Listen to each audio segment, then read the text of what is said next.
ముస్లిం ఇంట్లో బిర్యానీ ఎలా చేస్తారో ఒకసారి చూద్దాం ఫ్రెండ్స్. కొద్దిగా లేట్ అయ్యింది, ఆల్రెడీ ఇందులో అన్నీ వేసేసుకోండి. ఏమేమి వేస్తున్నానో చెప్తాను. ఫస్ట్ ఒక దబర పెట్టుకొని కొద్దిగా ఆయిల్ కానీ ఘీ ఏదైనా వేసుకోవచ్చు ఫ్రెండ్స్.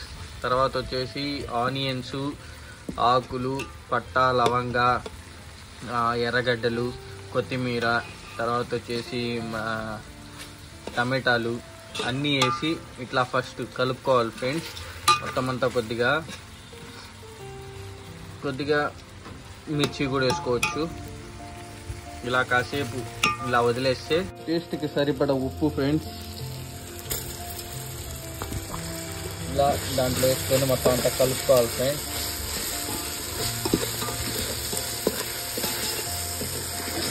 ఇలా పొయ్యి మీద ఎందుకు కొంటున్నానంటే ఇలా వండితే మనకు మంచి టేస్ట్ వస్తుంది ఫ్రెండ్స్.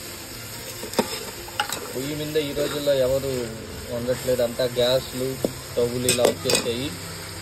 బట్ ఇలా పొయ్యి మీద వండినప్పుడు దాని రుచి అమోఘంగా వస్తుంది ఫ్రెండ్స్. అందుకోసమే ఇప్పుడు వేసింది అల్లం వెల్లుల్లి పేస్ట్ ఫ్రెండ్స్. మొత్తం కలుపుకోవాలా.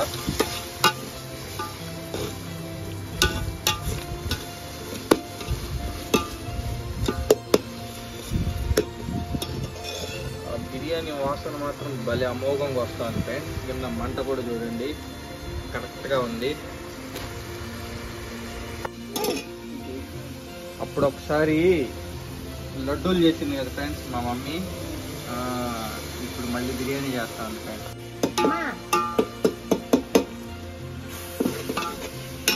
కాసేపు ఇట్లా అయిన తర్వాత మనం పెరుగు వేసుకుందాం ఫ్రెండ్స్. దీంట్లో పెరుగు వేసుకొని ఇలా వండుకోవాలి ఫ్రెండ్స్.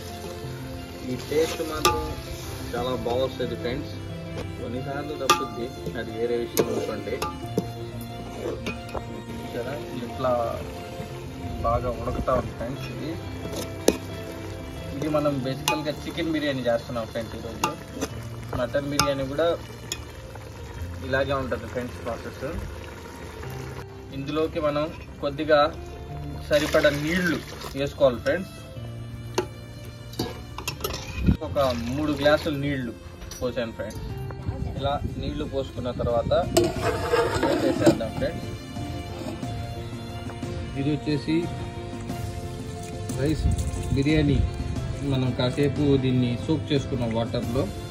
సో ఈ విధంగా ఒక ½ అన్ అవర్ పాటు వాటర్లో నానబెట్టుకున్న తర్వాత మనం ఇలా వస్తుంది అన్నమాట. దీన్ని కాసేపు అది దాంట్లో మనం ఆ దీక్షలో వేసి కలుపుకుందాం ఫ్రెండ్స్. వీడియో కోసం నేను ఎంత కష్టపడుతున్నాను చూడండి ఫ్రెండ్స్.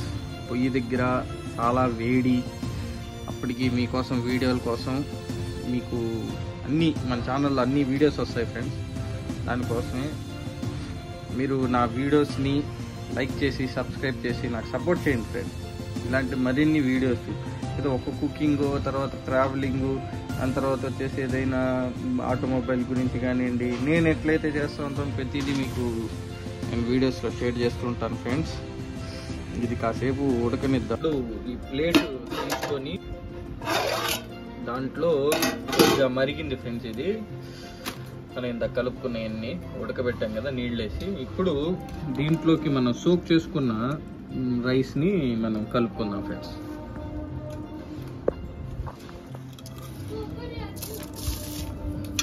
ఈ విధంగా మనం ఇందాక వాటరు, తర్వాత వచ్చేసి మసాలాలు అన్నీ మనం ఇందాక ఇంగ్రీడియంట్స్ అంతా కలిపాం కదా. సో దాంట్లోకి ఈ రైస్ అనేది మనం ఈ విధంగా వేసి మళ్ళీ దీన్ని కాసేపు బాయిల్ చేయాలి ఫ్రెండ్స్. మనకి దమ్ బిర్యానీ ప్రాసెస్ వేరుంటుంది ఫ్రెండ్స్, ఈ బిర్యానీ వేరుంటుంది.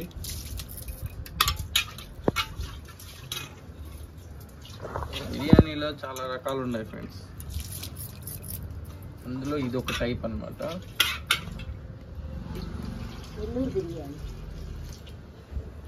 ఇది ఒక రకంగా చెప్పాలి అంటే నెల్లూరు బిర్యానీ ఫ్రెండ్స్. ఇది టేస్ట్ చాలా బాగా వస్తుంది. ఇలా రైస్ అంతా వేసుకున్న తర్వాత మనం మూతను మళ్ళీ యథావిధిగా పెట్టేసి దాన్ని బాగా బాయిల్ చేయాలి ఫ్రెండ్స్. అలా బాగా కింద మంట పెట్టేసి బాయిల్ చేసుకొని ఉడుకుతున్నప్పుడు ఒకసారి మధ్యలో మళ్ళీ మూత తీసి కలుపుకోవాలి ఫ్రెండ్స్. మళ్ళీ మూత పెట్టేద్దాం. ఇప్పుడు మనం బిర్యానీ అనేది ఆల్మోస్ట్ 70% ఫినిష్ అయిపోయింది ఫ్రెండ్స్. సో మనం రైస్ అంతా వేసి కలిపేసాం కదా. ఇప్పుడు ఇది ఒక కొలిక్కి వచ్చిందనమాట. దీన్ని మనం ఏం చేస్తామంటే దీనిపైన కొద్దిగా కలర్, ఫుడ్ రంగు, తర్వాత వచ్చేసి కాసేపు దమ్ము పెడదామండి. ప్లస్ వచ్చేసి నిమ్మరసం అనమాట, 2 మిక్చరు. దాంట్లోకి అవి విత్తనాలు ఉన్నాయి కదా, అది తీసే ఇలా మొత్తం అంతా మనం చల్లుకొని ఆ సేపు తర్వాత మొత్తం మిక్స్ చేసుకోవాలి ఫ్రెండ్స్. అప్పుడు దానికి ఒక కలరు బిర్యానీ బాగుంటుంది అన్నమాట. ఇంకాసేపు దీన్ని ఫైనల్గా దీన్ని కొద్దిగా మనం దమ్ చేసుకుందాం. ఇలా పైన కొన్ని నిప్పు రవ్వలు వేసుకొని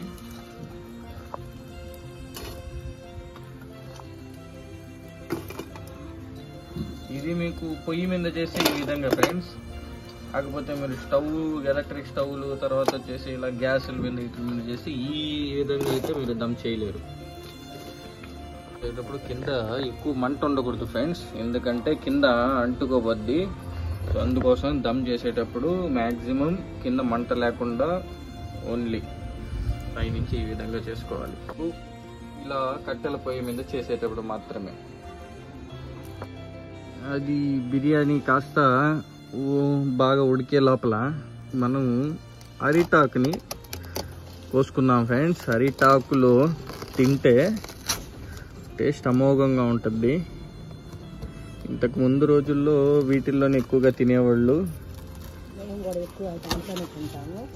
అది ఫ్రెండ్స్, ఇది మా పెరట్లో ఉంది అరిటాకు చెట్టు. ఎక్కువగా దీన్ని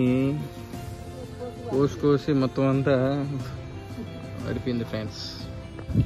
ఇప్పుడు దమ్ అయిపోయిన తర్వాత ఫ్రెండ్స్ మూతని మొత్తం అంతా తీసేద్దాము. చూడండి ఆ టెక్స్చరు, తర్వాత వచ్చేసి ఆ రైస్ కూడా చాలా బాగా ఫైన్గా ఉడికింది ఫ్రెండ్స్. చూస్తున్నారు కదా, ఈ విధంగా మొత్తం అంతా కలుపుకోవాలి. ఫైనల్లో మొత్తం కలిసేలాగా. ఇందులో మీకు ఒక చికెన్ బిర్యానీ స్టార్టింగ్లో చెప్పాను కదా ఫ్రెండ్స్, ఇది చికెన్ బిర్యానీనే. కాకపోతే బిర్యానీ ఇక్కడ ఉంది, మా మమ్మీ చికెన్ తినదు ఫ్రెండ్స్, అందుకని చికెన్ సపరేట్గా చికెన్ పకోడా చేసామన్నమాట. కానీ చికెన్ బిర్యానీలో మనం రైస్ వేస్తూ ఉన్నాం, ముందర చికెన్ కూడా వేసుకొని వండేసాను ఫ్రెండ్స్. మొత్తం అంతా ఇట్లా కలిపేసుకున్న తర్వాత ఈ రైస్ మీదకి కొద్దిగా ఘీ అనేది పైనంతా అట్లా వేసుకొని దాన్ని మళ్ళీ మిక్చర్ చేసుకుంటే ఇంకా బాగా టేస్ట్ పెరుగుతుంది ఫ్రెండ్స్. సో కొద్దిగా అట్లా పైనంతా వేసుకొని ఇప్పుడు దీన్ని మొత్తం అంతా మళ్ళీ కలిపేసుకుందాం అనమాట. ఆ ఘీ వేసిన తర్వాత బాగా మనకి టేస్ట్ ఎక్కువ వస్తుంది అనమాట బిర్యానీ. సేమ్ ఇదే ప్రాసెస్ ఫ్రెండ్స్. చికెన్ మాత్రం ఏంటంటే మనం రైస్ బిఫోర్గా బాయిల్ అయ్యేటప్పుడు నార్మల్గా చికెన్ బిర్యానీ అప్పుడే చికెన్ వేసేసుకుంటాము, కానీ మేము సపరేట్గా చేసుకున్నాము. అదొక్కటే డిఫరెన్స్, మిగిలినంతా సేమ్ ప్రాసెస్ ఫ్రెండ్స్. మొత్తం అంతా ఇదే విధంగా వస్తుంది అనమాట. సో ఇప్పుడు ఒకసారి మొత్తం అంతా రైస్ని కలిపేసుకుందాం ఫ్రెండ్స్. ఈ విధంగా ఘీ వేసుకున్నాం కదా, సో అందుకోసం మొత్తం అంతా ఒకసారిగా పైనకి వచ్చేటప్పుడు మీరు మాత్రం పీసెస్ వేసుకున్నప్పుడు ఏంటంటే ఈ విధంగా కలుపుకున్నారు అంటే పీసెస్ అంతా కొద్దిగా ముక్కలు అయిపోతాయి. సో పీసెస్ వేసినప్పుడు మాత్రం మీరు జాగ్రత్తగా కలుపుకోవాల్సి వస్తుంది ఫ్రెండ్స్.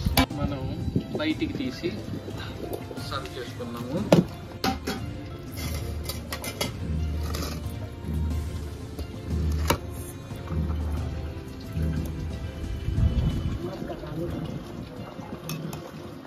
మొత్తం అంతా ఇట్లా సర్వ్ చేసుకొని విస్తరాకులో వడ్డించుకొని తింటూ దీని టేస్ట్ ఎలా ఉందనేది మీకు చెప్తాను ఫ్రెండ్స్. ఇది నా గైడెన్స్ తోటి మా మమ్మీ చేసింది.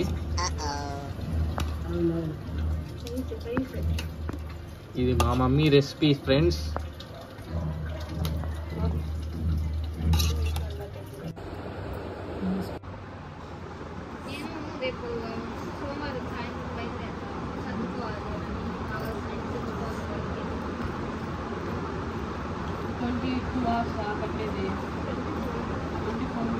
బస్సులు ఉంటాయి